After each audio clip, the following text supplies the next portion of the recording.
এই মঞ্চে আনানো হয়েছে। ইনি এমন একজন যুক্তবাদী বক্তা, সুদূর উত্তর দিনাজপুর থেকে উনি এসেছেন। ব্রাদার ইসলাম, উনি বহু দূর থেকে এসেছেন, কিন্তু দুঃখের বিষয় হলো কি এই জায়গাটা এখনো পূর্ণ হলো না। অতএব আপনারা এখানে সেখানে দাঁড়াই না থেকে সুবহানাল্লাহ, আমাদের মেহমানে রাসূল এসে গেছেন। আপনারা এই নিচে প্যান্ডেলের নিচে আপনারা বসে যান।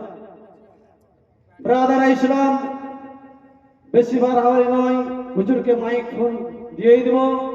অতএব ওনার ইস্তেকবারের জন্য একবার জোরে সোরে ভক্তি ভরে ইমানের সহিত একবার নারায়ে তাকবীর লাগান। নারায়ে তাকবীর, নারায়ে তাকবীর, নারায়ে রিসালাত, নারায়ে রিসালাত। মসলাকে আলা হযরত, মসলাকে আলা হযরত হযরত মাওলানা মুফতি মাজহারুল ইসলাম সাহেব। নারায়ে তাকবীর, নারায়ে রিসালাত।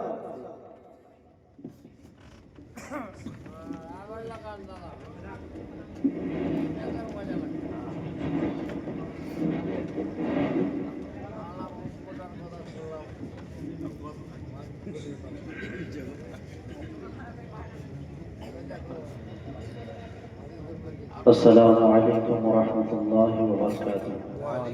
وعليكم السلام ورحمة الله وبركاته. একবার রাসূল কায়নাত সাল্লাল্লাহু আলাইহি সাল্লামের প্রতি ভক্তি ভরে দিলটাকে আয়নার মতো পরিষ্কার করে জোরে সোরে আমরা দরুদ পড়ি। আল্লাহুম্মা সাল্লি আলা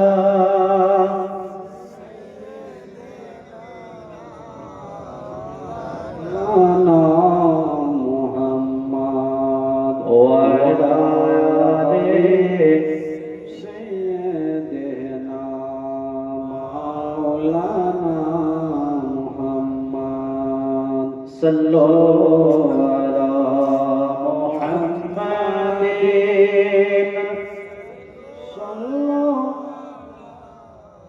محمد हरदम ज़ुबान से निकालो पाक नामे मोहम्मद हरदम ज़ुबान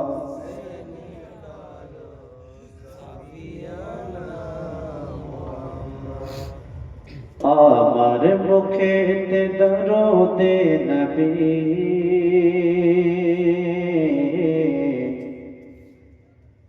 আর বুকেতে সোনার মদিনা। জোরে বলুন সুবহানাল্লাহ।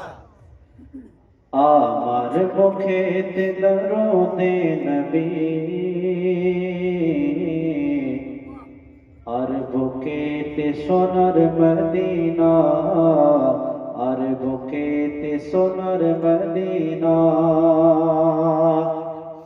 আমার মুখেতে দরুদে নবী আর বুকেতে সোনার মদিনা, আর বুকেতে সোনার মদিনা। এই নিয়ে দুনিয়ায় আছি বেঁচে, এই নিয়ে দুনিয়ায় আছি বেঁচে। এটাই আমার বাঁচার বাহানা, এটাই আমার বাঁচার সুবহানাল্লাহ। আমার মুখেতে দরুদে নবী আর বুকেতে সোনার মদিনা। ভয় দেখাস না এ দুনিয়ার ঢেউ, এই জীবনে আছে আমার কেউ, এই জীবনে আছে আমার কেউ। ভয় দেখাস না এ দুনিয়ার ঢেউ, এই জীবনে আছে আমার কেউ, এই জীবনে আছে আমার কেউ। পার করিবেন নবী কমলে ওয়ালা कमले वाला डूबे केमने अमर सफीना डूबे केमने अमर सफीना अल्लाहुम्मा सल्ले अला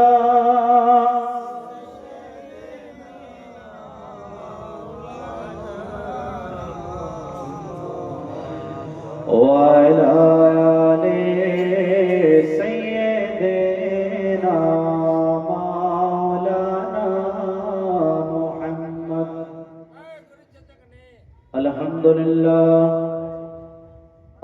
لله نحمده ونستعينه ونستغفره ونؤمن به ونتوكل عليه ونعوذ بالله من شرور أنفسنا ومن سيئات أعمالنا من يهدي الله فلا مضل له ومن يضلله فلا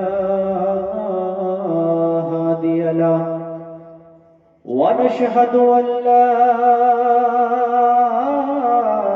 إله إلا الله وحده لا شريك له ونشهد أن سيدنا وسندنا وحبيبنا ومولانا محمدا عبده ورسوله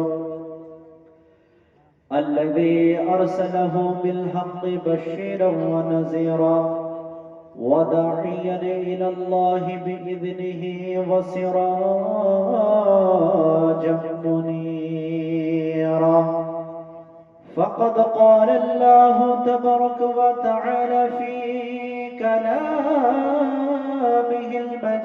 المجيد والفرقان الحميد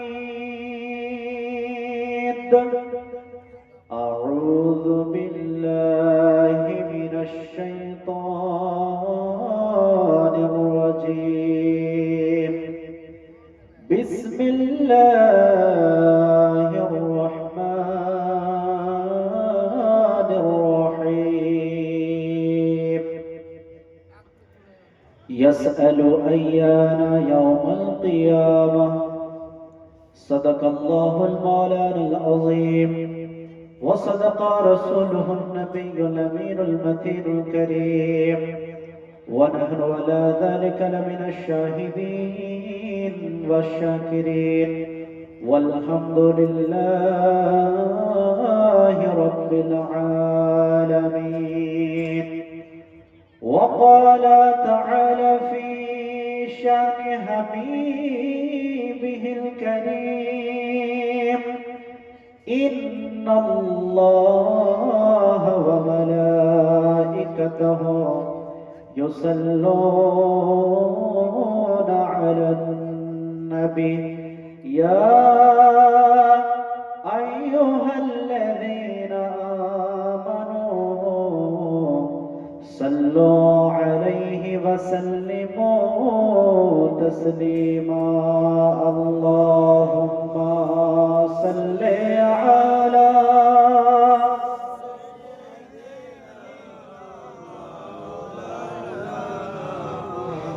أما وعلى آل سيدنا مولانا محمد صلى الله على محمد صلى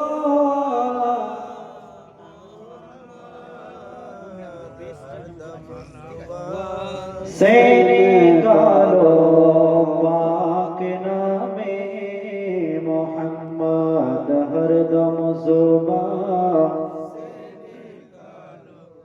शफीअना उन्हीं का ज़माना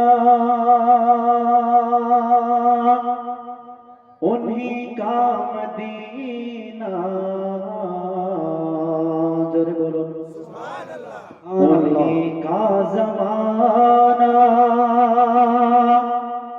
उन्हीं का मदीना उन्हीं का ज़माना उन्हीं का मदीना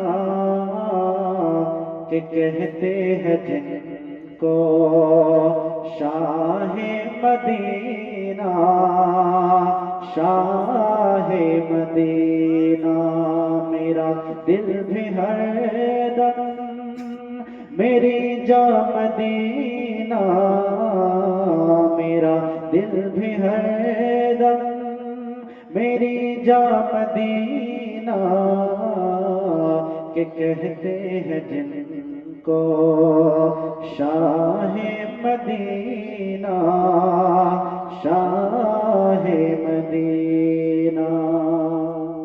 अल्हम्दुलिल्लाह, সমস্ত প্রশংসা যাবতীয় গুণগান সে মহান রব্বুল ইজ্জতের দরবারে নিবেদিত, যে মহান স্রষ্টা অব্যয় অক্ষয় নিরাকার নিরঞ্জন ওয়াহদাহু লা শারীক এক এবং অদ্বিতীয়, যে মহান রব্বুল আলামিন দয়া করে মায়া করে আমাকে আপনাকে রাসূল পাক সাল্লাল্লাহু তাআলা আলাইহি সাল্লামের উম্মত হিসেবে এই জগতের বুকে পাঠিয়েছেন, সেই মহান রব্বুল আলামিনের দরবারে সকলে মিলে একবার উচ্চ কণ্ঠে শুকরিয়া আদায় করি, পড়ি আলহামদুলিল্লাহি রাব্বিল আলামিন।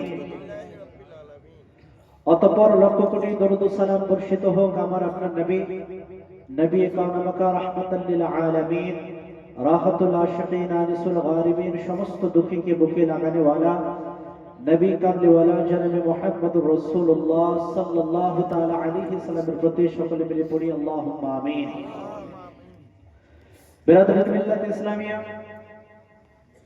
আজকের এই মাহফিল যুবক বৃন্দের পরিচালনায় ব্যবস্থা করা হয়েছে এবং গ্রামবাসীর সহযোগিতায়। আল্লাহ রাব্বুল আলামিনের কাছে সর্বপ্রথম আমরা দোয়া করি, যারা বিভিন্ন মাধ্যমে পরিশ্রম করে এবং যারা এই জলসার জন্য সাহায্য করে আজকে এত সুন্দর একটি মাহফিল সাজিয়েছেন, আল্লাহ পাক প্রত্যেকের মনের সমস্ত জায়েজ বাসনা কামনাগুলোকে যেন পূরণ করেন, পড়ি আল্লাহুম্মা আমিন।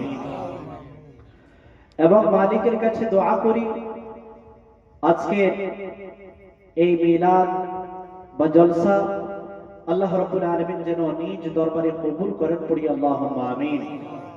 আজকে আলোচনা, আমাদের বর্ষা, আমাদের শোনাকে আল্লাহ তাআলা যেন কবুল করেন, পড়ি না আমিন। বিরাদরাত মিল্লাত ইসলামিয়া, আমি পবিত্র কালামুল্লাহ থেকে একটি আয়াতে কারিমা তেলাওয়াত করেছি। আল্লাহ রাব্বুল আলামিন বলেন, ইয়াসআলু আইয়ানা ইয়াউমুল কিয়ামা। আল্লাহ রাব্বুল আলামিন বলেন, হাবিব, ইয়াসআলু, তারা প্রশ্ন করে, আইয়ানা ইয়াউমুল কিয়ামা, যে কিয়ামত কোথায়, কিয়ামত কখন আসবে, তারা প্রশ্ন করে। কারা প্রশ্ন করে? তাফসীরের মধ্যে এসেছে যে কাফের মুশরিকরা রাসূল পাক আলাইহিস সালামকে প্রশ্ন করত যে হে মুহাম্মদ সাল্লাল্লাহু আলাইহি সাল্লাম, কিয়ামত কখন আসবে? কেন প্রশ্ন করত? আল্লাহর নবী সাল্লাল্লাহু আলাইহি সাল্লাম মক্কার কাফের মুশরিকদের উদ্দেশ্যে যখন বললেন, ও মক্কাবাসী, তোমরা যে খারাপ কাজগুলো করে বেড়াচ্ছ, দুনিয়ার মধ্যে যে সমস্ত খারাপ কাজের মধ্যে তোমরা লিপ্ত রয়েছো, আল্লাহ রাব্বুল আলামিনকে এক অদ্বিতীয় বলে তোমরা স্বীকার করছো না, আমি রাসূলুল্লাহকে তার রাসূল হিসেবে মেনে নিচ্ছ না, এবং বিভিন্ন কাজের সাথে তোমরা জড়িত, জিনার সাথে তোমরা জড়িত, ব্যভিচারের সাথে তোমরা জড়িত, আরো দুনিয়ার বুকে যত খারাপ কাজ আছে সমস্ত খারাপ কাজের সাথে তোমরা জড়িত।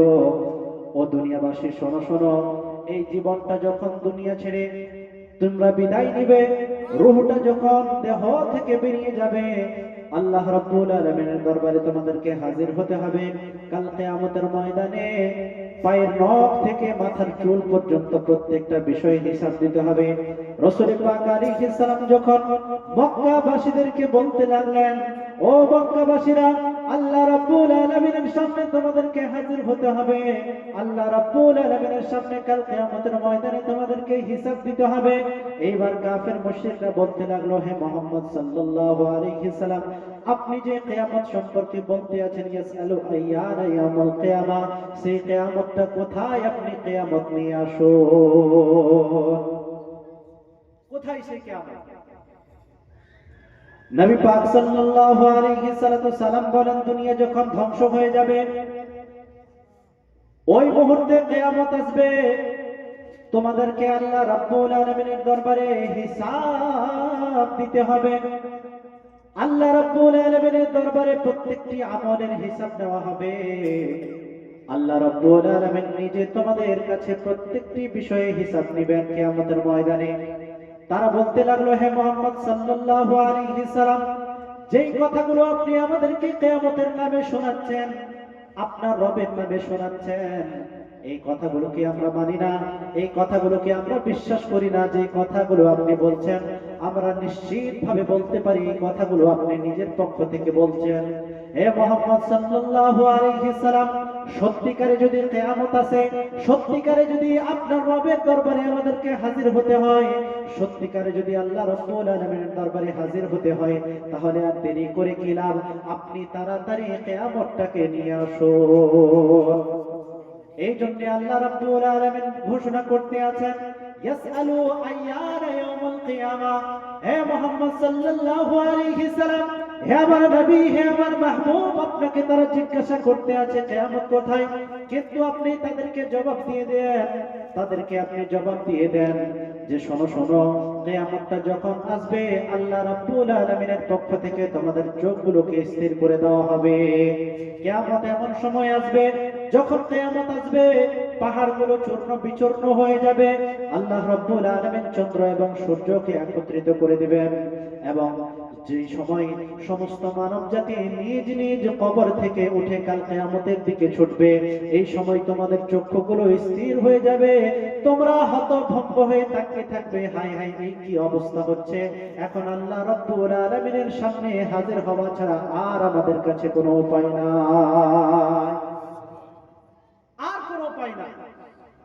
এখন তো তোমরা ঠাট্টা করছো যে কিয়ামত কোথায়। হে মুহাম্মদ সাল্লাল্লাহু আলাইহি সাল্লাম, আপনি যে কথাগুলো বানিয়ে বলছেন, তাহলে সত্যিকারে কিয়ামত যদি আসে, তাহলে আপনি কিয়ামতটা নিয়ে আসেন, তারপরে আমরা বিশ্বাস করব যে হ্যাঁ কিয়ামত আছে। আর সূরা কিয়ামতের মধ্যে আল্লাহ তাআলা আরো বলেন যে তারা শুধু এতটুকু বলে ক্ষান্ত হয়ে যায়নি, তারা স্টপ হয়নি, তারা নিজের কথাকে বন্ধ করে দেয়নি, বরঞ্চ তারা বলেছে যে হে মুহাম্মদ সাল্লাল্লাহু আলাইহি সাল্লাম, আপনি শুনুন, যদি কিয়ামত আমাদের কাছে চলেও আসে, আর আপনার রব যখন কিয়ামতের ময়দানে হিসাব নেবে সবার, তখন আপনার রবের সামনে দাঁড়িয়ে দাঁড়িয়ে আমরা ওই খারাপ কাজগুলো করবো। জোরে বলুন না আউযুবিল্লাহ। রাসূল পাক সাল্লাল্লাহু আলাইহি সাল্লামকে বলতে আছেন, হে মুহাম্মদ সাল্লাল্লাহু আলাইহি সাল্লাম, কিয়ামত যদি চলেও আসে, তাহলে আপনার রব যখন কিয়ামতের ময়দানে সকলের হিসাব নেবে, কিতাব নেবে, এই মুহূর্তে আপনার রবের সামনে দাঁড়িয়ে দাঁড়িয়ে আমরা কিন্তু ঠিক খারাপ কাজগুলো করব। এই কথাগুলো কাফের মুশরিকরা কেন বলতো? কাফের মুশরিকরা এই কথাগুলো এই জন্য বলতো, তাদের অন্তরের মধ্যে একটা বিশ্বাস ছিল না, তাদের অন্তরের মধ্যে বিশ্বাস ছিল না যে অহংকার ছেড়ে আবার পরকালে আমাদেরকে গমন করতে হবে, আল্লাহ রাব্বুল আলামিনের দরবারে হাজির হতে হবে, এই বিশ্বাসটা তাদের কিন্তু ছিল না। কিন্তু আমরা মুসলমান, আমরা নবীকে মাননেওয়ালা, আল্লাহ রাব্বুল আলামিনকে মাননেওয়ালা, আমরা সাহাবায়ে কেরামকে মাননেওয়ালা, প্রত্যেক মুসলমানের অন্তরে একটা বিশ্বাস আছে যে আমরা দুনিয়ার বুকে এসেছি কিছু সময়ের জন্য, কিন্তু দুনিয়া ছেড়ে যখন বিদায় নেব, আল্লাহ রাব্বুল আলামিনের দরবারে আমাদেরকে হাজির হতে হবে, এবং আমাদের সকলকে আল্লাহ রাব্বুল আলামিনের দরবারে হিসাব দিতে হবে। আছে না? বিশ্বাস আছে বলেই তো আপনি আজকে জলসায় এসেছেন। বিশ্বাস আছে যার কারণেই আপনি মাথায় টুপি লাগিয়েছেন। বিশ্বাস আছে যার কারণে হয়তো আপনি মসজিদে যান। এই বিশ্বাসটুকু আছে যার কারণে হয়তো আমি আপনি খারাপ কাজ থেকে বেঁচে থাকার চেষ্টা করি, তাই না? এই বিশ্বাসটুকু মুসলমানের অন্তরে আছে যে আল্লাহর দরবারে এক না একদিন অবশ্যই আমাদেরকে হিসাব দিতে হবে, হাজির হতে হবে। কেমন ভাবে আল্লাহ রাব্বুল আলামিনের দরবারে আমরা হাজির হব? কেমন ভাবে আমরা আল্লাহ রাব্বুল আলামিনের দরবারে গিয়ে হিসাব দিব। এই দেহটা একদিন মাটির সাথে মিশে যাবে। মাটির সাথে মিশে যাবার পরে আল্লাহ রাব্বুল আলামিন কেমন ভাবে আবার জীবিত করবেন। আল্লাহ রাব্বুল আলামিন এই বর্ণনাগুলো কোরআনে কারীমের মধ্যে দিয়েছেন। আল্লাহর নবী হযরত ইব্রাহিম খলিলুল্লাহ আলাইহিস সালাম যখন খলিলুল্লাহ হলেন, ইব্রাহিম খলিলুল্লাহকে আজরাইল আলাইহিস সালামের মাধ্যমে আপনার বার্তা দেওয়া হলো যে ও আজরাইল, যাও যাও আমার খলিলকে তুমি জানিয়ে দাও আমি আল্লাহ রাব্বুল আলামিন ইব্রাহিমকে নিজের খলিল বানিয়ে নিয়েছি। জোরে বলুন সুবহানাল্লাহ। আরেকটি বর্ণনার মধ্যে এসেছে আল্লাহর নবী ইব্রাহিম খলিলুল্লাহ একটি সমুদ্রের ধার দিয়ে তিনি হেঁটে যাচ্ছেন। যেতে যেতে তিনি দেখতে আছেন যে একটি মৃতদেহ ওই সমুদ্রের ধারে পড়ে রয়েছে। সমুদ্রের ধারে যখন একটি মৃতদেহ পড়ে রয়েছে, তিনি দেখতে পেলেন যখন সমুদ্রের জল বাড়ছে এই মুহূর্তে সমুদ্রের মাছগুলো এসে এসে ওই দেহ থেকে টুকরো টুকরো করে মাংসগুলো যেন খেয়ে চলে যাচ্ছে। আবার কিছুক্ষণ পরে তিনি লক্ষ্য করলেন আকাশ থেকে আল্লাহ রাব্বুল আলামিনের হুকুমে কিছু পাখি আসলো। পাখিগুলো আসার পরে ওই যে দেহ থেকে কিছু মাংস খেয়ে চলে গেল। আবার তিনি দেখলেন কিছুক্ষণ পরে ওই দেহ থেকে জঙ্গল থেকে কিছু প্রাণী এসে ওই দেহ থেকে কিছু মাংসের টুকরো খেয়ে চলে গেল। আল্লাহর নবী ইব্রাহিম খলিলুল্লাহ মনের মধ্যে প্রশ্ন জাগলো, রব্বুল আলামিন একটি দেহ, যেই দেহ থেকে মাছেরা পর্যন্ত মাংস খেলো, যেই দেহ থেকে আকাশের পাখিরা পর্যন্ত মাংস খেলো, যেই দেহ থেকে রব্বুল আলামিন জঙ্গলের পশুরা পর্যন্ত মাংসের টুকরা খেয়ে নিল, রব্বুল আলামিন এই দেহকে আবার তুমি কাল কিয়ামতের ময়দানে কিভাবে জীবিত করবে? এটা আমার মনের মধ্যে প্রশ্ন। চিন্তা করছেন যে আল্লাহ তুমি যে জীবিত করবে এতে কোনো সন্দেহ নাই, আমার বিশ্বাস আছে, কিন্তু কিভাবে করবে? একটি দেহকে তো পাখিরাও খেয়েছে, মাছেরাও খেয়েছে, জঙ্গলের জন্তু জানোয়ারেরাও খেয়েছে, রব্বুল আলামিন তুমি কিভাবে জীবিত করবে? আল্লাহ পাক বলেন, ইব্রাহিম ও আমার খলিল, তোমার কি এতে কোনো সন্দেহ আছে? বলে রব্বুল আলামিন, কোনো সন্দেহ নেই, আমি জানি তুমি জীবিত করবে, তবে এই প্রসেসটা, এই সিস্টেমটা কিন্তু আমি নিজ চোখে দুনিয়ার বুকে দেখতে চাই। জোরে বলুন সুবহানাল্লাহ। আল্লাহর নবী ইব্রাহিম আলাইহিস সালাম যখন আল্লাহ রাব্বুল আলামিনকে জানিয়ে দিলেন, রব্বুল আলামিন এই দেহটিকে যে তুমি জীবিত করবে এতে কোনো সন্দেহ নেই, আমি বিশ্বাস করি মন থেকে, কিন্তু আমার মনটা যেন প্রশান্তি হয়ে যায়, আমার আত্মাটা যেন শান্তি পেয়ে যায়, কিভাবে তুমি এই মানুষটাকে জীবিত করবে, আবার আমি এই প্রসেসটা দেখতে চাই। আল্লাহ রাব্বুল আলামিন পুরো বর্ণনা কোরআনের মধ্যে তুলে দিলেন। ইব্রাহিম আলাইহিস সালামকে ডাক দিয়ে বললেন, ও আমার খলিলুল্লাহ, শুনে নাও, শুনে নাও, তুমি চারটি পাখি নিয়ে নাও, 4 ধরনের 4টি পাখি নেওয়ার পরে এই পাখিগুলোকে তুমি জবাই করো। জবাই করার পরে লোমগুলোকে ছাড়িয়ে সমস্ত পাখির মাংসগুলোকে তুমি কিমা বানিয়ে দাও।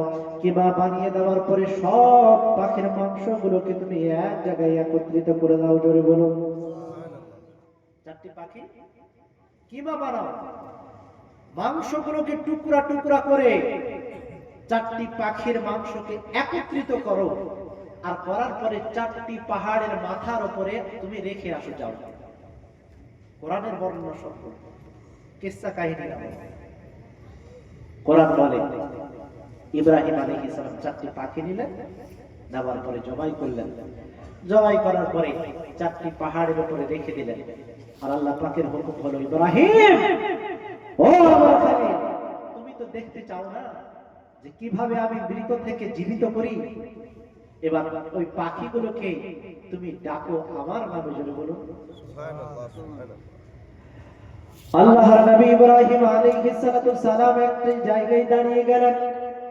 জায়গায় দাঁড়িয়ে যাওয়ার পরে আল্লাহর নবী ইব্রাহিম আলাইহিস সালাম পাখিগুলোকে ডাক দিলেন। যখনই পাখিগুলোকে ডাক দিলেন, আল্লাহ রাব্বুল আলামিনের কুদরত, পাখির মাংসগুলো হাওয়াতে যেন উড়ে উঠলো।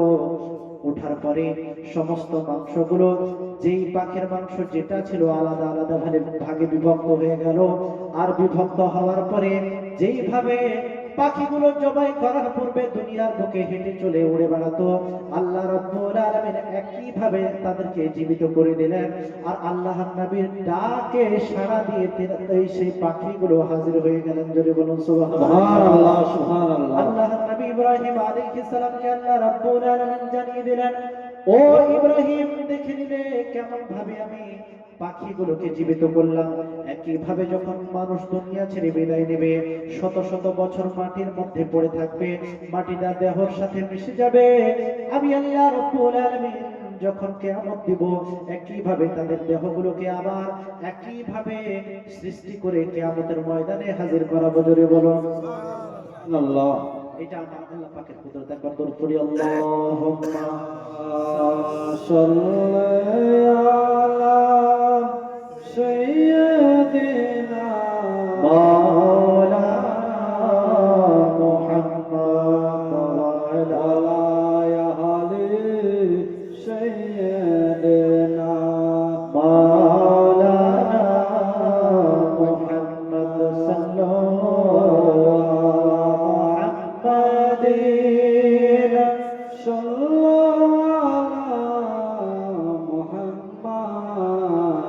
हर ज़ुबान से निकालो पाक नामे मोहम्मद, हर ज़ुबान से निकालो शफीआना मोहम्मद। बिरादर मिल्लत इस्लामिया, এইটা আল্লাহ রাব্বুল আলামিনের কুদরত, যে মহা রব্বুল আলামিন আপনাকে আমাকে এই দুনিয়ার বুকে যেইভাবে সৃষ্টি করেছেন।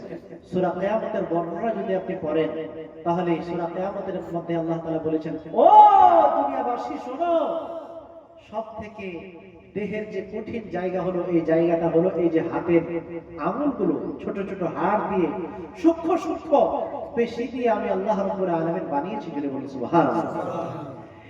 এই হাতের পেশিগুলো, হাতগুলো, হাতের কবজি থেকে এই যে এই জায়গাটা যেইভাবে দুনিয়ার বুকে তোমরা দেখছো, একই ভাবে শত শত হাজার হাজার বছর পরে যখন তোমাদেরকে কিয়ামতের ময়দানে উঠাবো, একই ভাবে যেইভাবে দুনিয়াতে আমি সৃষ্টি করেছিলাম, একই ভাবে তখন আমি আবার সৃষ্টি করে দেবো। যদি বলুন সুবহানাল্লাহ।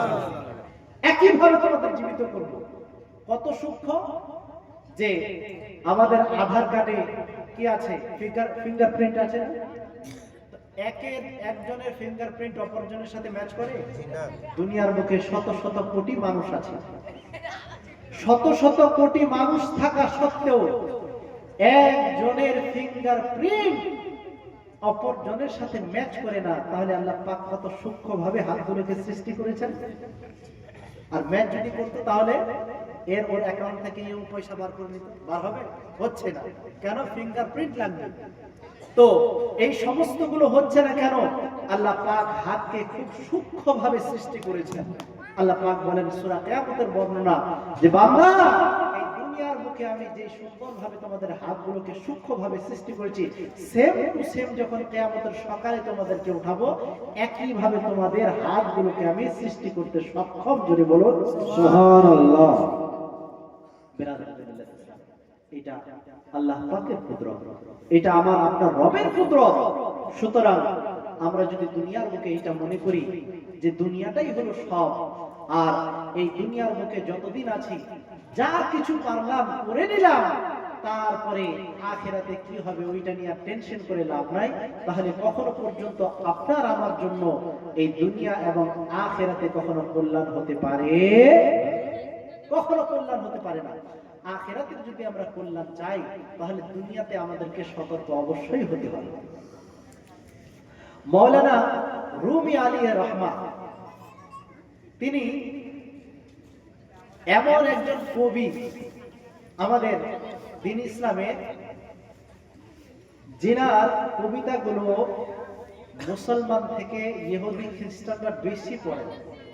ইউরোপ যে আছে, ইউরোপ মহাদেশ, আমেরিকা, তারপরে আফ্রিকা, তারপরে ইংল্যান্ড, এই যে জায়গাগুলো, এই জায়গাগুলোতে সব থেকে বেশি যিনার কিতাবগুলোকে পড়া হয় কবি হিসেবে, উনি হলেন মৌলানা জালালউদ্দিন রুমি রহমতুল্লাহ আলাইহি। তো উনি, ওনার একটি বিখ্যাত কিতাব আছে, ওই কিতাবের নাম হলো মসনবী শরীফ। তো ওই কিতাবের মধ্যে উনি খুব সুন্দর একটি ঘটনা লিখেছেন। এত সুন্দর ঘটনা, এই যে আমাদের জীবনটা আল্লাহ পাক আমাদেরকে দান করেছেন, আর এই জীবন যে আমাদের চলে নিঃশ্বাস প্রশ্বাসের মাধ্যমে, একবার চিন্তা করুন যে নিঃশ্বাস আমি ভেতরে নিলাম, ওই নিঃশ্বাস যদি আবার বাইরে না যায়, বা বাইরের নিঃশ্বাসটা যদি আবার ভেতরে না ঢোকে, তাহলে 1 মিনিটও আমি বেঁচে থাকতে পারবো? তো এই জীবনটার খুব সুন্দরভাবে মৌলানা রুমি আলী রহমান একটা ঘটনা লিখে তিনি বুঝিয়েছেন যে এই যে নিঃশ্বাস প্রশ্বাসটা, এটার দাম প্রচুর। কিভাবে? মৌলানা রুমি আলী রহমান লিখেন যে, ও দুনিয়াবাসী শোনো, এই যে জীবনটা, এই জীবনটার দাম কত জানো? আর যারা এই জীবনটাকে এই পথে সেই পথে, যেই পথে উল্টা পাল্টা পথে ব্যয় করে দিচ্ছে, শেষ পর্যন্ত এমন একটা সময় আসছে যখন আজরাইল তাদের দ্বারে এসে হাজির হচ্ছে, আর তখন তাদের কাছে আর সময় থাকছে না। এটার দাম কত? মৌলানা রুমি আলী রহমান লিখেন যে, শোনো,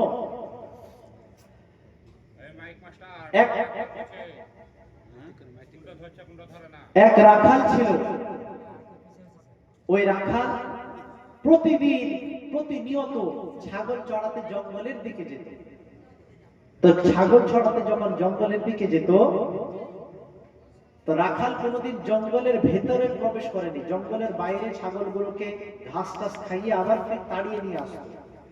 তো মৌলানা রুমি আলী রহমান লিখেন যে একদিন রাখাল কি করেছে, ছাগলকে ঘাস খেতে দিয়েছে, আর এই দিকে কিন্তু ঘুমিয়ে পড়েছে মাঠে। এবার রাখালের যখন ঘুম ভাঙছে, ঘুম ভাঙার পরে রাখাল দেখছে কি, যে তার যে ছাগলগুলো আর দেখাই যাচ্ছে না। মানে ওই ছাগলগুলো জঙ্গলের মাঝামাঝি গিয়ে পৌঁছেছে। রাখাল তো কোনোদিন জঙ্গলে যায় নাই। এবার বাধ্য হয়ে ছাগলকে ফিরিয়ে আনতে হবে, এই জন্য বাধ্য হয়ে এবার রাখাল গিয়েছে কোথায়? জঙ্গলের ভেতরে। যখন ছাগলগুলো জঙ্গলের ভেতর থেকে তাড়িয়ে নিয়ে আসে, তো মৌলানা রুমি আলী রহমান লিখেন যে ওই জঙ্গলের ভেতরে একটা বিশাল বড় গাছ আছে। ওই গাছের গোড়ার মধ্যে অনেকগুলো সুন্দর সুন্দর পাথর সে দেখতে পেয়েছে, যে পাথরগুলো থেকে আলো বের হচ্ছে, লাইটের মতো জ্বলছে পাথরগুলো। তো রাখাল মনে করেছে যে এত সুন্দর পাথর তো কখনো দেখিনি। রাখাল এবার করেছে, তার পকেটে যত জায়গা ছিল ওই পাথরগুলো নিয়ে পকেটে কিন্তু ভরে নিয়েছে। ভরার পরে এবার জঙ্গল থেকে বেরিয়ে এসেছে। বেরিয়ে আসার পরে, আপনাদের এলাকায় বলা হয় ছিটকাল, বুঝেন তো? ছিটকাল বুঝেন তো? পাখি মারে। তো বলে রাখাল এবার ছিটকাল দিয়ে বসে বসে ছাগল ঘাস খাচ্ছে, আর সে কি করছে? কাক তাড়াচ্ছে, কাক মারছে, পাখি মারছে, একটা পাথর নিচ্ছে আর ছিটকাল দিয়ে কি কাক তাড়াচ্ছে। তাড়াতে তাড়াতে এমন একটা সময়, এই শেষ পাথরটি মারতে যাবে, এই সময় দেখা যাচ্ছে কি যে ওই দিক দিয়ে এক জোহরি চলে যাচ্ছে। জোহরি যখন যাচ্ছে, এই শেষ পাথরটি মারবে কাককে, এই অবস্থায় বলছে, ভাই দাঁড়াও দাঁড়াও দাঁড়াও। বলে কি হলো? তো বলে তুমি কি করছো? তো বলছে তুমি দেখতে পাও না আমি কাক তাড়াচ্ছি ছিটকাল দিয়ে, পাথর দিয়ে। তো বলে ওরে বাবা, কাক তাড়াচ্ছ আমি তো বুঝতে পারলাম, কিন্তু কি দিয়ে তাড়াচ্ছ তুমি জানো? তো বলে যে এটা একটা পাথর। তো বলে না, এটা যেমন তেমন পাথর না, এটা হীরা মতি মুক্তার থেকে বেশি দামি, যেটাকে লাল বলা হয়। এই যে শহর আছে, এই শহরের মধ্যে এমন কোন ধনী নাই যেই ধনী একাই এই পাথরটা কেনার ক্ষমতা রাখে। এবার রাখাল কান্না আরম্ভ করে দিয়েছে।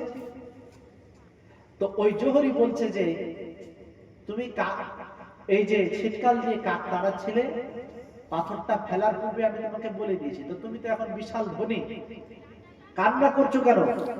রাখাল বলছে, ভাই আর বলিয়েন না, এই পাথর আমার কাছে একটা না, শত শত ছিল আমার পকেটে, শত শত পাথর না জেনে আমি একটা ফালতু কাজে ব্যয় করে দিয়েছি। হয়তো ওই পাথরগুলো থাকলে এই দুনিয়াতে আমার মতো ধনী আর কেউ থাকতো। মাওলানা রুমি আলী রহমান এই ঘটনাটি লেখার পরে বলেন, ও দুনিয়াবাসী, আল্লাহ রাব্বুল আলামিন যে আমাদেরকে এক একটি নিঃশ্বাস দিয়েছেন, এক একটি প্রশ্বাস দিয়েছেন, এর দাম হলো এই পাথরের থেকেও বেশি, যার কদর আমরা কিন্তু আজ করতে পারলাম। এই প্রত্যেকটি নিঃশ্বাস প্রশ্বাস আমাদের তখন কাজে লাগতো যখন আমরা আল্লাহ এবং তার রাসূলের পথে এই নিঃশ্বাসগুলোকে ব্যয় করতাম। জোরে বলুন সুবহানাল্লাহ। যেইভাবে ওই রাখাল হয়ে ওই লালকে চিনতে পারলো না, একইভাবে কিন্তু আমরা সাধারণ মানুষ এত সুন্দর দামি, আমাদেরকে দুনিয়ার সব থেকে দামি জিনিস দেওয়া হয়েছে, তা সত্ত্বেও কিন্তু এই জিনিসকে আমরা চিনতে পারলাম। আর যদি আমরা চিনতে পারতাম তাহলে কিন্তু আমাদের অবস্থা এখানে থাকতো না, আমরা অনেক আল্লাহ ওয়ালা হয়ে যেতাম, আল্লাহর নৈকট্য হাসিল করে যেতাম। জোরে বলুন সুবহানাল্লাহ। ব্রাদার, সুতরাং যতটুকু আমাদের কাছে সময় আছে এই সময়টাকে এখন চিনতে হবে। আপনি একটা সাধারণ যদি আমি আপনাকে উদাহরণ দিই তাহলে বুঝতে পারবেন যে আমি যদি আপনাকে বলি, ভাই যে একটি নিঃশ্বাস আপনি কিনে নিয়ে আসুন গোটা দুনিয়ার দৌলত দিয়ে, কোন ব্যক্তির নিঃশ্বাস? যেই ব্যক্তি নিকৃষ্ট, যার কোনো দাম নেই, সব থেকে নিকৃষ্ট ব্যক্তি, ওই ব্যক্তির একটি নিঃশ্বাস আপনি কিনে নিয়ে আসুন গোটা দুনিয়ার দৌলত দিয়ে, পারবে কেউ? পারবে না। এই নিঃশ্বাসটা এত দাম, প্রশ্বাসটা এত দাম, যার মূল্য দুনিয়ার কোনো টাকা পয়সাতে হয় না। সুতরাং এই জিনিসটাকে আমাদেরকে চিনতে হবে, আল্লাহ এবং আল্লাহর রাসূলের পথে নিজের সময়গুলোকে ব্যয় করতে হবে। পড়ি আল্লাহুম্মা আমিন। আল্লাহুম্মা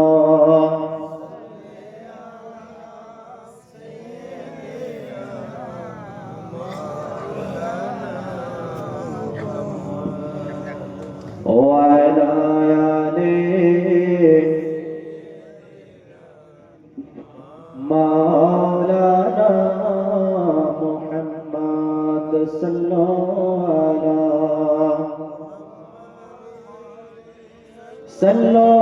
على محمد हर दम ज़ुबान से निकालो पाक नामे मोहम्मद, हर दम ज़ुबान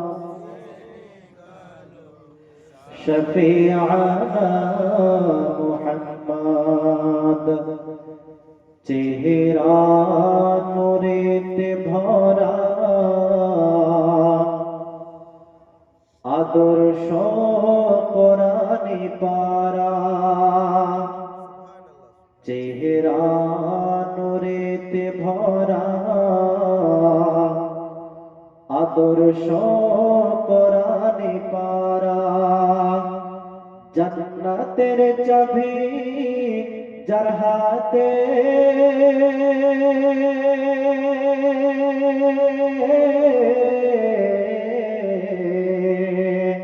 জান্নাতের চাবি যার হাতে, জান্নাতের চাবি যার হাতে, তিনি উম্মতের সাহারা।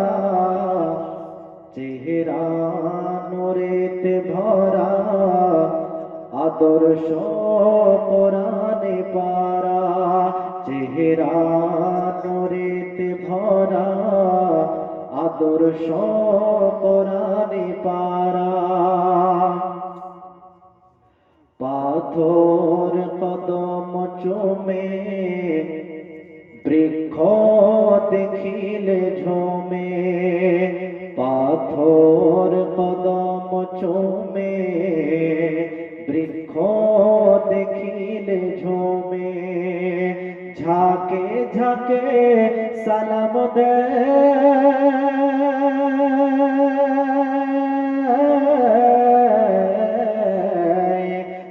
ঝাঁকে ঝাঁকে সালাম দেয়, ঝাঁকে ঝাঁকে সালাম দেয় জান্নাতি ফরিশতারা, চেহারা নূরেতে ভরা আদর্শ কোরআনে পারা।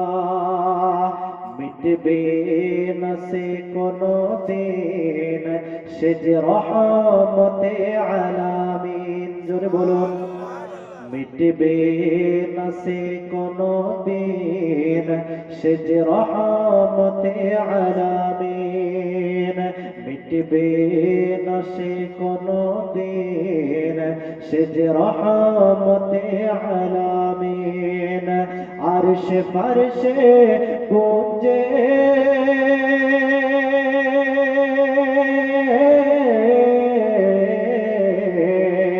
আরশে ফারশে গুঞ্জে, আরশে ফারশে গুঞ্জে তারি নামের নারা, চেহারা নূরেতে ভরা আদর্শ কোরআনে পারা। খুশবু ঘামের ফোঁটাতে থো থো ব্যথা মিটাতে, খুশবু ঘামের ফোঁটাতে থো থো ব্যথা মিটাতে, সেই নবীর আঙুলের ইশারা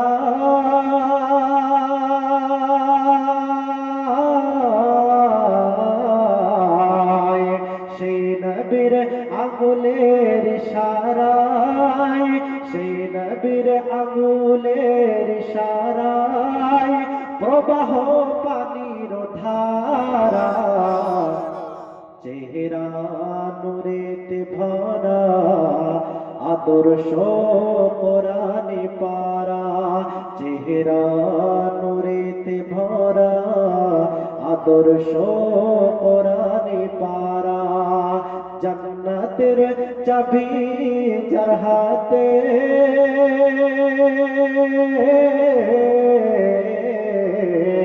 জান্নাতের চাবি যার হাতে, জান্নাতের চাবি যার হাতে, তিনি উম্মতের সাহারা, চেহারা নূরেতে ভরা আদর্শ কোরআনে পারা, চেহারা নূরেতে ভরা আদর্শ কোরআনে পারা। আল্লাহুম্মা সাল্লি আলা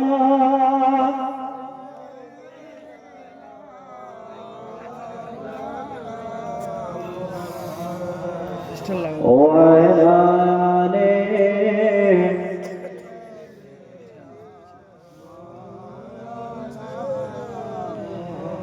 صلوا على محمد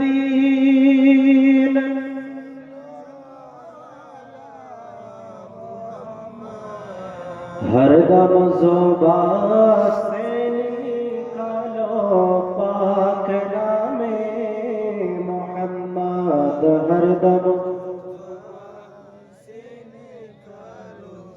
शफीअना मोहम्मद। बिरादर, काफिर मुशरिकরা জিজ্ঞাসা করছে ইয়াসআলু আইয়ানা ইয়াউমুল কিয়ামা, হে মুহাম্মদ সাল্লাল্লাহু আলাইহি সাল্লাম আপনি যে কিয়ামত সম্পর্কে বলছেন ওই কিয়ামত কোথায়? বিরাদর,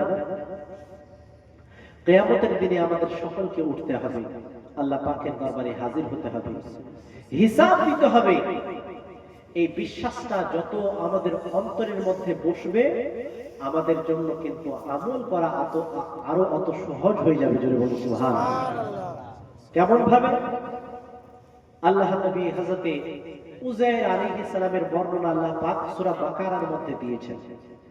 আল্লাহ নবী উযাইর আলাইহিস সালাম এর মনে প্রশ্ন জাগলো, রব্বুল আলামিন এই যে মানুষ শত শত বছর কবরে থাকবে আবার উঠবে, এইটা কি করে হবে?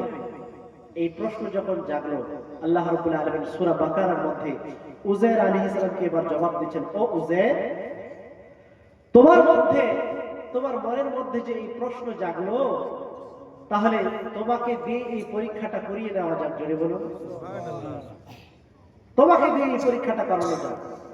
তো তাফসীরের মধ্যে এসেছে, তাফসীরে তিবিয়ানুল কোরআনের মধ্যে এসেছে যে বাইতুল মুকাদ্দাস, যেটা আমাদের প্রথম কিবলা, ফিলিস্তিনের মধ্যে আছে না বাইতুল মুকাদ্দাস, যেটাকে আমরা মসজিদে আকসা বলে চিনি কিনা? আমাদের প্রথম কিবলা ছিল কোথায়? বাইতুল মুকাদ্দাস। এখন আমাদের কিবলা হলো কাবা, তাই না? বাইতুল মুকাদ্দাসের পাশ দিয়ে তিনি যখন হেঁটে যাচ্ছেন, দেখলেন যে বনি ইসরায়েলের একটা কওমকে বখত নসর নামে একটা বাদশা এমন নির্যাতন করেছে, জুলুম করেছে, যে ওই এলাকার মধ্যে এক ব্যক্তিও আর জীবিত নাই, সকলকে মৃত্যু মেরে ফেলেছে, সকলকে, বাড়ি ঘরগুলোকে তছনছ করে দিয়েছে। তো হযরত উযায়ের আলাইহিস সালাম যখন ওই দিক দিয়ে হেঁটে গেলেন, তো হেঁটে যাওয়ার পরে উযায়ের আলাইহিস সালামের মনের মধ্যে প্রশ্ন জাগলো, রব্বুল আলামিন সবকিছু তো তছনছ হয়ে গেছে, এরা আবার কি করে উঠবে? তো আল্লাহ রাব্বুল আলামিন বললেন কি, উযায়ের আলাইহিস সালাতু সালামকে 100 বছরের জন্য মওত দান করলেন। জোরে বলুন, কয় বছরের জন্য?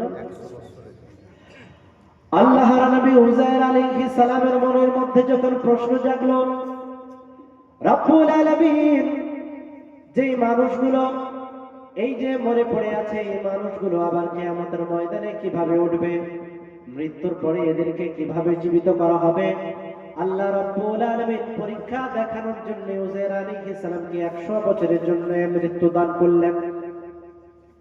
100 বছর পর্যন্ত উযায়ের আলাইহিস সালাম একই জায়গার মধ্যে শুয়ে থাকলেন।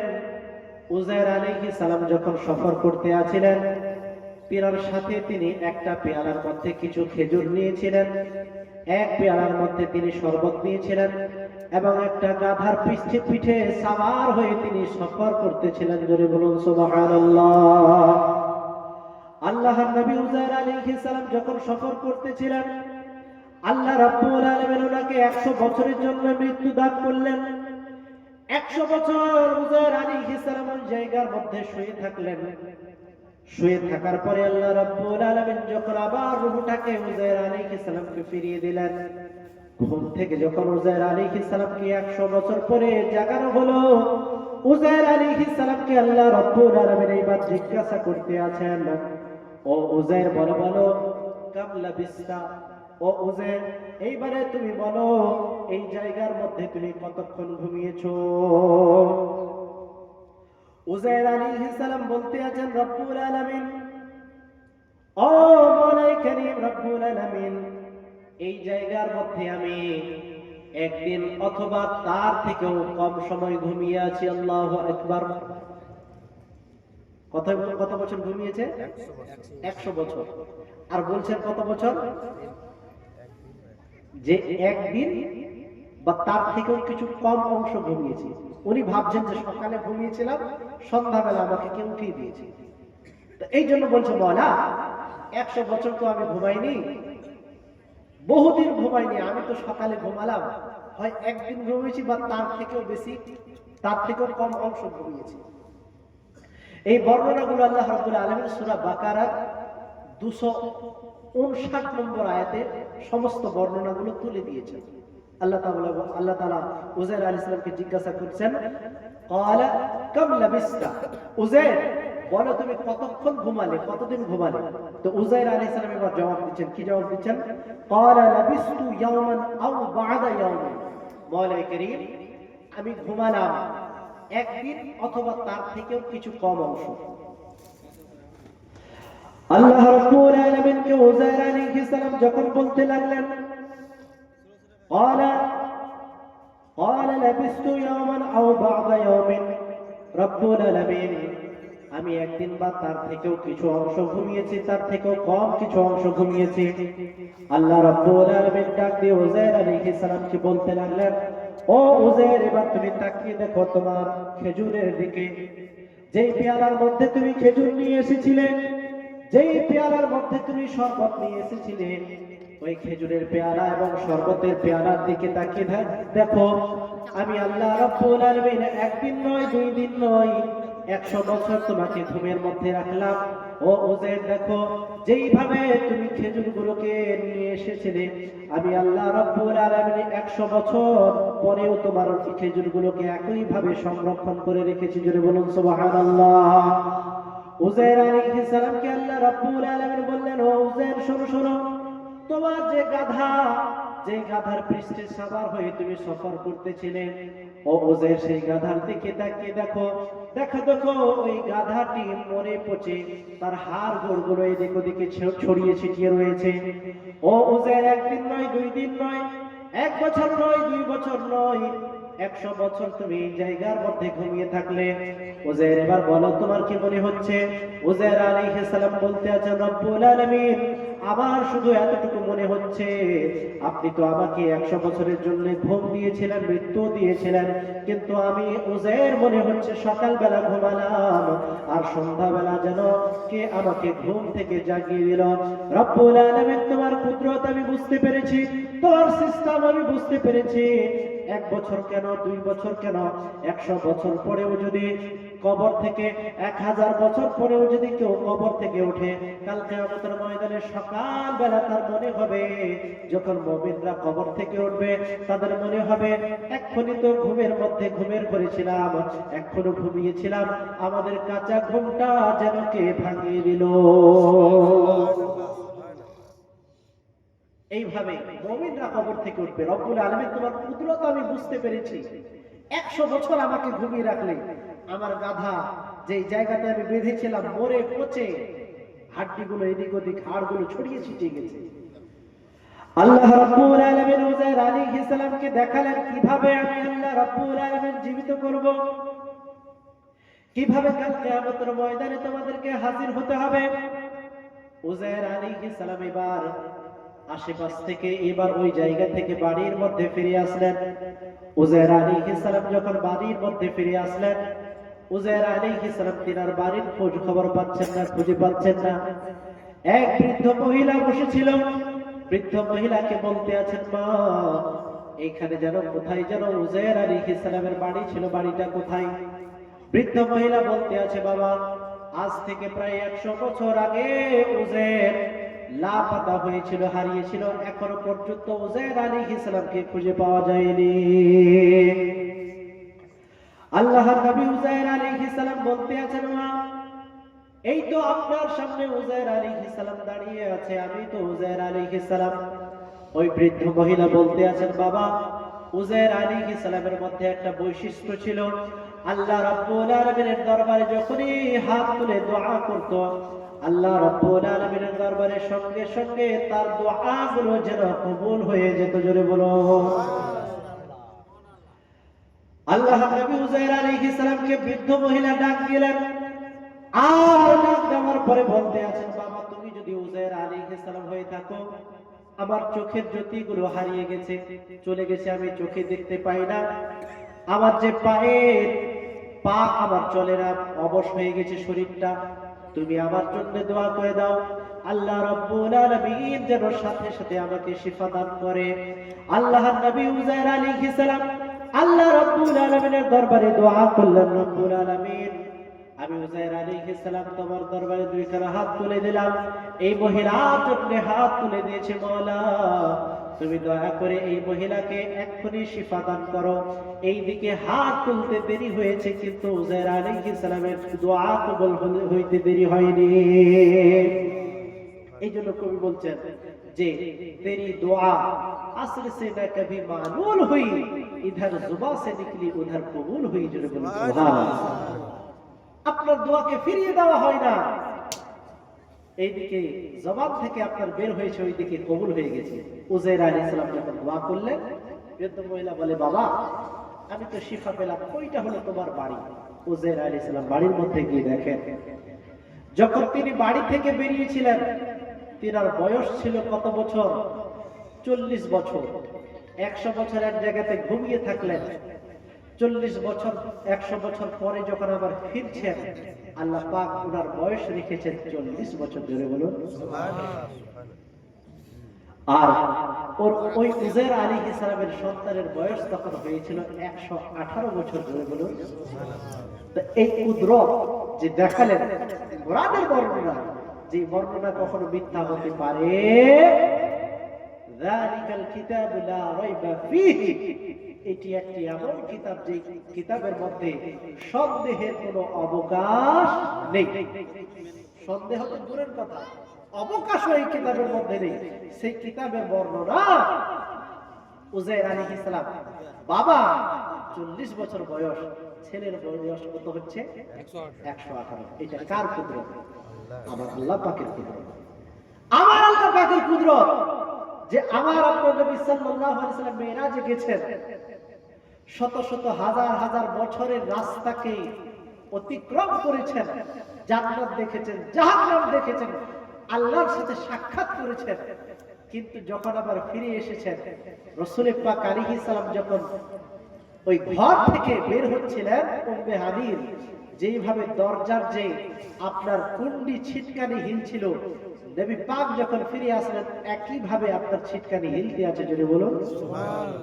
যেইভাবে আমার নবী পাক আলাইহিস সালাম ওযু করেছিলেন, ওযু করার পরে যে পানিটা, ওই পানিটা যে এক জায়গা থেকে অপর জায়গায় গড়িয়ে যায়, নবী পাক আলাইহিস সালাম 7 আসমান অতিক্রম করে জান্নাত জাহান্নাম সমস্ত কিছু দেখার পরে, আল্লাহর সাথে সাক্ষাৎ করার পরে যখন ফিরে আসলেন, ওই পানি এখন পর্যন্ত যেন গড়িয়ে যাচ্ছে, জোরে বলুন সুবহানাল্লাহ। এই সমস্ত কুদরত কার? আমার আল্লাহ পাকের কুদরত, বিরাদার। তো যেই আল্লাহ পাক 100 বছর পরে উজাইর আলাইহিস সালামের ঘোড়াকে আবার একই ভাবে জীবিত করতে পারে, উজাইর আলাইহিস সালামকে দেখালেন, উজাইর এবার তুমি দেখো, হাড়গুলো একত্রিত হলো, হওয়ার পরে যেইভাবে আমার যে গাধাটা ছিল একই ভাবে তার সাওয়ারি হয়ে গেল। তো উজাইর আলাইহিস সালামের গাধাকে যেই আল্লাহ পাক একই ভাবে জীবিত করতে পারে, আপনার ইব্রাহিম খলিলুল্লাহর সামনে যেই পাখিগুলোকে জবাই করা হয়েছিল, ওই পাখিগুলোকে আবার জীবিত করতে পারে, সেই আল্লাহ পাক যদি চান, কাল কিয়ামতের ময়দানে আমাকে আপনাকে আবার জীবিত করে হিসাব দিবেন, সেই আল্লাহ পাক সক্ষম কিনা? অবশ্যই সক্ষম। এটা আমাদের আকীদা, এটা আমাদের বিশ্বাস, এটা আমাদের ঈমান। এর উপরে যদি আমরা অটুট থেকে আমরা দুনিয়ার বুকে জীবন যাপন করতে পারি, তাহলে দ্বীন ইসলামের পথে আমাদের জন্য চলা আরো সহজ হয়ে যায়, যদি বলুন একবার দরুদ পড়ি, আল্লাহুম্মা সাল্লি আলা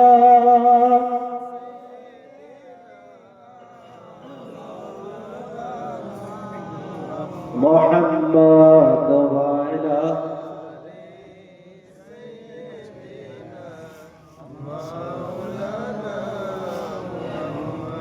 সাল্লু আলা মুহাম্মাদিন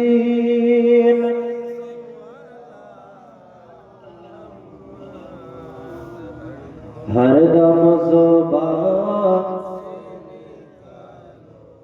पाक नामे मोहम्मद, हरदम ज़ुबान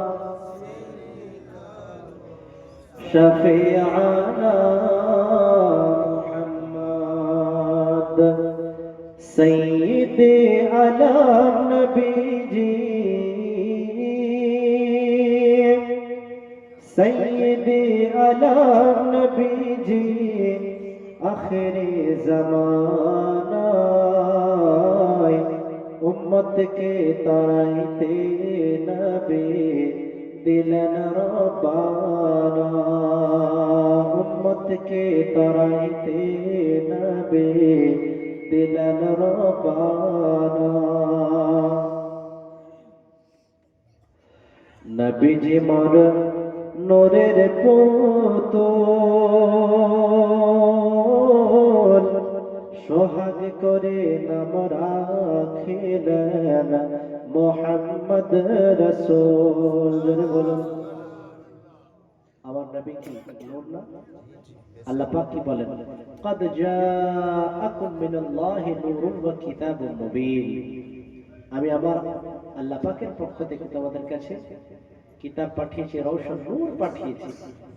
এই নূর থেকে মুফাসসিরগণ ব্যাখ্যা করেন যে আমার রাসূলের নূরকে বলা হয়েছে, যেটা বলুন নবীজি মোর নূরের পুতুল, সোহাগ করে নাম রাখিলেন মোহাম্মদ রসূল। মাফ করায়া দিবেন নবী, মাফ করায়া দিবেন নবী উম্মতের গুনাহ। উম্মতকে তারাইতে নবী দিলেন রব্বানা। সৈয়দে আলম নবীজি, সৈয়দে আলম নবীজি আখিরে জামানায় উম্মতকে তারাইতে নবী দিলেন রব্বানা। উম্মতকে তারাইতে নবী দিলেন রব্বানা। সুনরে ওরে নজদি নাদান, নবীজিকে বলিস তোরা ভাইয়ের সমান। সুনরে ওরে নজদি নাদান, নবীজিকে বলিস তোরা ভাইয়ের সমান। নবীজির জুতার সমান, নবীজির জুতার সমান হতে পারবি না। উম্মতকে তারাইতে নবী দিলেন রব্বানা। উম্মতকে তারাইতে নবী দিলেন রব্বানা। ব্রাদারের মিল্লাত ইসলামিয়া, আমাদেরকে দুনিয়ার বুকে আখিরাতকে স্মরণ করে চলতে হবে। আচ্ছা, আমাদেরকে আল্লাহ রাব্বুল আলামিনের দরবারে হিসাব দিতে হবে কি? নামাজ, রোজা, হজ, যাকাত, এই সমস্ত কিছু, তাই না?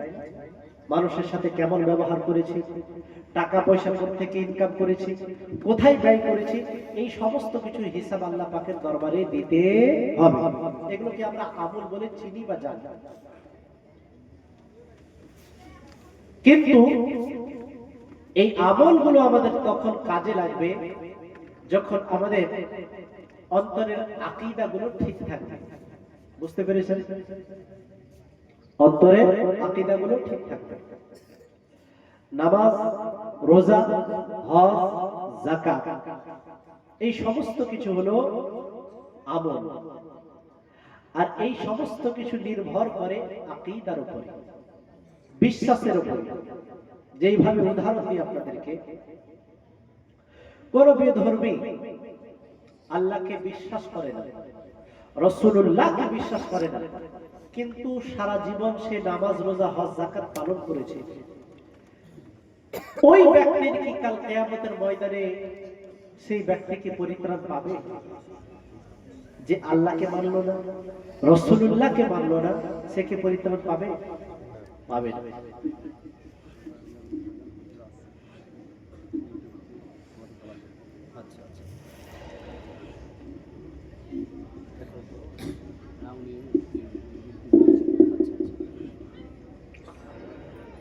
যাই হোক, বিরাদরান মিল্লাত ইসলামিয়া, বলতে আছি যে এই নামাজ, রোজা, হজ, যাকাত গুলো তখন আমাদের কাজে লাগবে যখন আমাদের আকীদা গুলো ঠিক থাকবে। আকীদা যেইভাবে রাসূল পাক সাল্লাল্লাহু আলাইহি সাল্লাম হলেন ইলমে গায়বের সংবাদদাতা, এটা হলো আকীদা। রাসূল পাক আলাইহিস সালামের শাফাআত ছাড়া, নবী পাকের শাফাআত ছাড়া কাল কিয়ামতের ময়দানে কেউ পরিত্রাণ পাবে না। এটা হলো আকীদা। এবার এই জায়গাতে যদি আমরা আকীদা রাখি যে রাসূল পাক আলাইহিস সালাম নিজেই কাল কিয়ামতের ময়দানে টেনশনে থাকবেন যে তার কি হয়, এই আকীদা যদি পোষণ করে আর নামাজ, রোজা, হজ, যাকাত করি, কাজে আসবে না? আসবে না। কেন? মুসলিম শরীফের মধ্যে হাদিস বর্ণিত হয়েছে,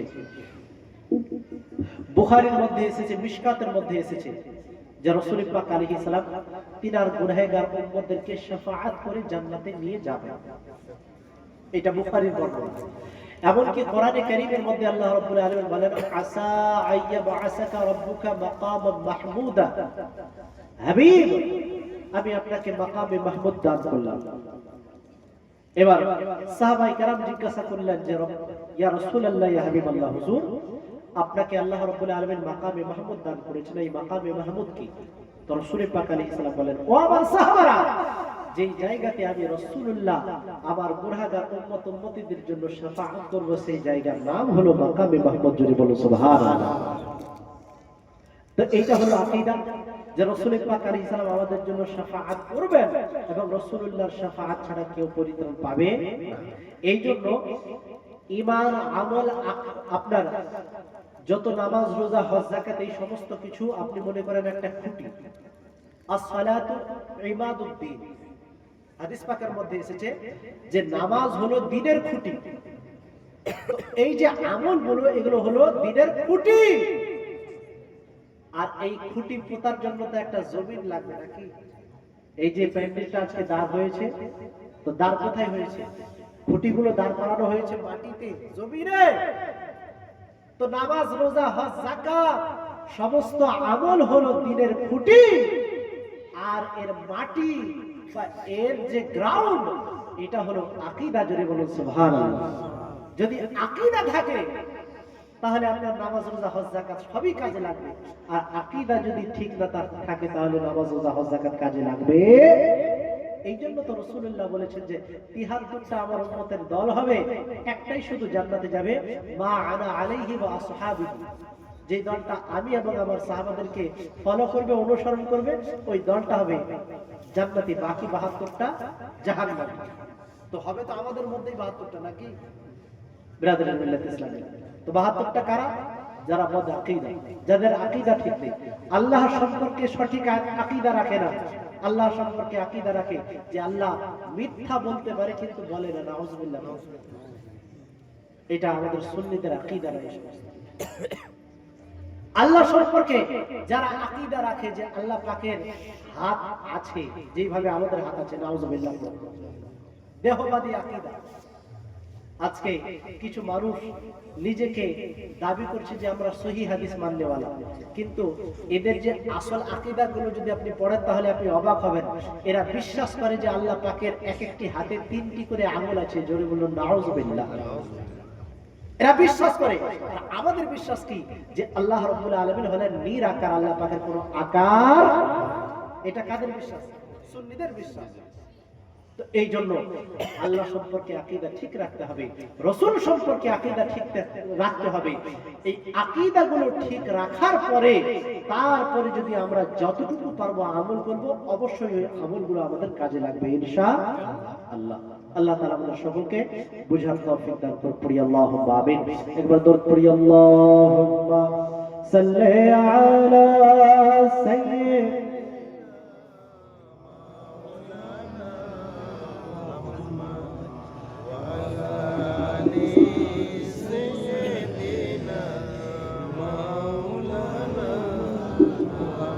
صلوا على محمد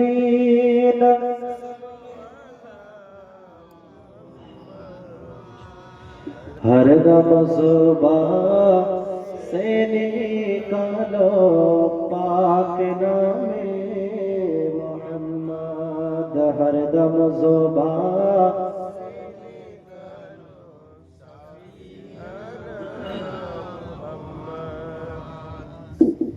मुस्तफा आपके जैसा कोई आया ही नहीं।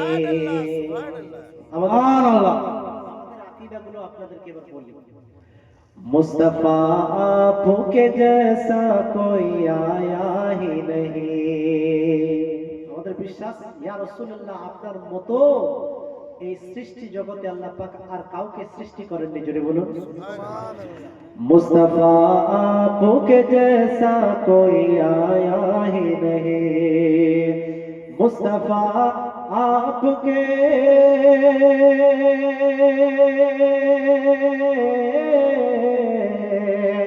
मुस्तफा आपके जैसा कोई आया ही नहीं, मुस्तफा आपके जैसा कोई आया नहीं।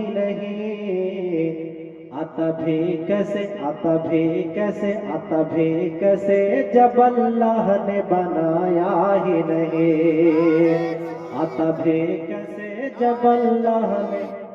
नारे तकबीर, नारे रिसालत, नारे रिसालत, मसला की आला हजरत, मसला की आला हजरत যুব কমিটি, পাটাগাছি যুব কমিটি, नारे तकबीर। मुस्तफा आपके जैसा कोई आया ही नहीं, न कोई सानी न है रब का न मेरे आका का, कोई सानी न है रब का न मेरे आका का, कोई सानी न है रब का न मेरे आका का, कोई सानी ना,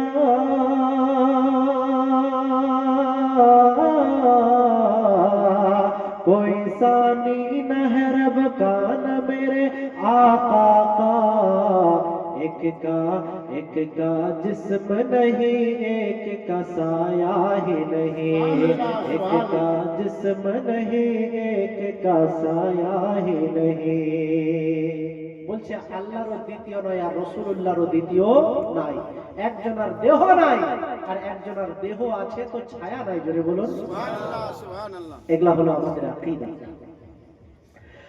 कब्र में जब कहा सरकार ने ये मेरा है, যখন রাসূলুল্লাহর গোলাম কোন কবরে যাবে তখন নবী পাক যদি বলে দেয় যে এটা তো আমার গোলাম, বলে বলো সুবহানাল্লাহ। कब्र में जब कहा सरकार ने ये मेरा है, कब्र में जब कहा सरकार ने ये मेरा है, कब्र में जब कहा सरकार ने ये मेरा है, कब्र में जब कहा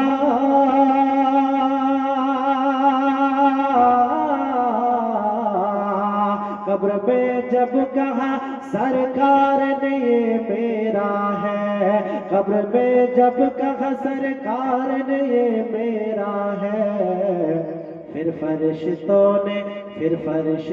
ने मुझे हाथ लगाया ही नहीं, फिर फरिश्तों ने मुझे हाथ लगाया ही नहीं।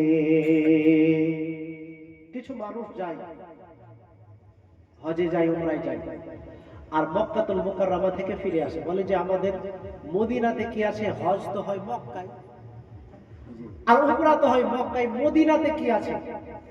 আর আমাদের আহলে সুন্নাত ওয়াল জামাতের কথা হলো যে আরে মক্কাতে যাবি, মদিনাতে যাবি কিভাবে? রাসূলুল্লাহ তোকে তো ডাকেইনি মদিনাতে, জোরে বলুন সুবহানাল্লাহ সুবহানাল্লাহ। মান যারা কবরি ওয়াজাবাত লাহু শাফাআতি, যেই ব্যক্তি আমার রওজার জিয়ারত করলো তার জন্য আমার শাফাআত ওয়াজিব হয়ে গেল। তোমাকে ডাকেনি, তুমি জিয়ারত করলা না, তোমার জন্য শাফাআত রাসূলুল্লাহর ওয়াজিব হলো। এইটা আর যাইকে আশিকে রাসূলরা, আপনি বুজুর্গানে দ্বীনের যদি আপনি জীবনে পড়ে দেখেন, বড় বড় ইমামগণ, হাদিসের ইমাম, ফিকহের ইমাম, ওনারা দেখবেন যে যখন হজে গেছেন বা উমরায় গেছেন সর্বপ্রথম মদিনা দিয়ে ঢুকেছেন, জোরে বলুন সুবহানাল্লাহ সুবহানাল্লাহ। এটা মহব্বতের ব্যাপার। তো কবি বলছেন लौट कर आ गया मक्के से मदीने न गया, लौट कर आ गया मक्के से मदीने न गया, लौट कर आ गया मक्के से मदीने न गया, लौट कर आ गया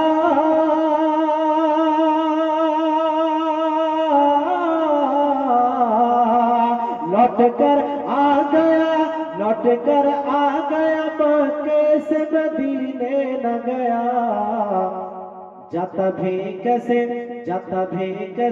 जब आका ने बुलाया ही नहीं, जाता भी कैसे जब आका ने बुलाया ही नहीं। मुस्तफा आप के जैसा कोई आया ही नहीं। मुस्तफा आप के जैसा कोई आया ही नहीं। आता भी कैसे जब अल्लाह नारे तकबीर